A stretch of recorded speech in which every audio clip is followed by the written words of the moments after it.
ತುಂಬ ಆರ್ ನಗರ ಹದಗೆಟ್ಟಿದೆ. ಇವತ್ತು ಆ ಯಪ್ಪ ಇವತ್ತು ಜೈಲಿಗೆ ಹೋಗಿದ್ದಾರೆ. ಯಾತಕ್ಕಾಗಿ ಜೈಲಿಗೆ ಹೋದ್ರು? ಒಬ್ಬ ಶಾಸಕ ಜೈಲಿಗೆ ಹೋಗ್ತಾನೆ ಅಂದ್ರೆ ಅರ್ಥ ಏನು? ನಮ್ಮ ದೇಶದ ಕಾನೂನು ಅಷ್ಟು ಕಠಿಣವಾಗಿದೆ, ಅಷ್ಟು ಶಿಸ್ತುಬದ್ಧವಾಗಿದೆ. ಇವತ್ತು ಅವನ ಅನಾಚಾರ ಅವ್ಯವಹಾರವನ್ನು ಇವತ್ತೇನಾದರೂ ಬಯಲಿಗೆ ತಂದಿತ್ತು ಅಂದ್ರೆ ಅದು ನಾರಾಯಣ ಸ್ವಾಮಿ ಅವರು ಮತ್ತೆ ನಮ್ಮ ವೇಣು ನಾಯಕ್ ಅವರು.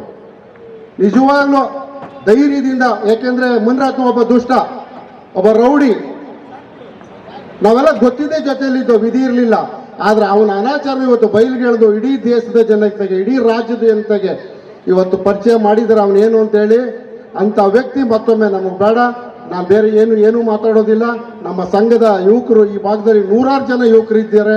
ನೀವೆಲ್ಲ ಕುಸುಮ ಅವ್ರನ್ನ MLA ಮಾಡೋ ತನಕ ನಿರಂತರವಾಗಿ ಈ ಭಾಗದಲ್ಲಿ ಕೆಲಸ ಮಾಡಿ ಕಾಂಗ್ರೆಸ್ ಪಕ್ಷವನ್ನು ಕಟ್ಟುವಂಥ ಕೆಲಸವನ್ನು ಮಾಡೋಣ. ನನ್ನ ಆಸೆ ಅದೊಂದೇ, ಅವ್ರು MLA ಆಗಬೇಕು ಅನ್ನೋದು. ಈ ಭಾಗದಲ್ಲಿ ನಾನು, ನಾರಾಯಣ ಸ್ವಾಮಿ ಅವರು, ನಮ್ಮ ಮೋಹನ್ ಕುಮಾರ್ ಅವರು, ಆಶಾ ಮೇಡಮ್ ಅವರಿದ್ದಾರೆ, ಮಂಜುಳಮ್ಮ ಅವರಿದ್ದಾರೆ, ವೇಣು ನಾಯಕ್ ಅವರಿದ್ದಾರೆ. ಪೀಣ್ಯದಿಂದ ಏನಿವತ್ತು ನಮ್ಮ ಮಾಗಡಿ ರೋಡ್ ತನಕ ನಾವು ಭದ್ರಕೋಟೆಯನ್ನು ಮಾಡಿಕೊಡ್ತೀವಮ್ಮ.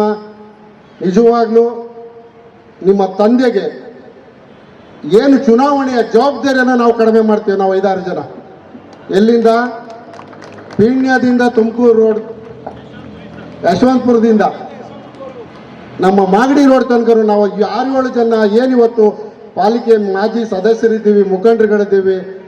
ನಿಮ್ಮ ತಂದೆಗೆ ಈ ಚುನಾವಣೆಯ ಜವಾಬ್ದಾರಿ, ಮುಂದಿನ ಚುನಾವಣೆಯ ಜವಾಬ್ದಾರಿಯನ್ನು ಕಡಿಮೆ ಮಾಡುವಂಥ ಭಾರ, ಜವಾಬ್ದಾರಿ ನಮ್ಮದು.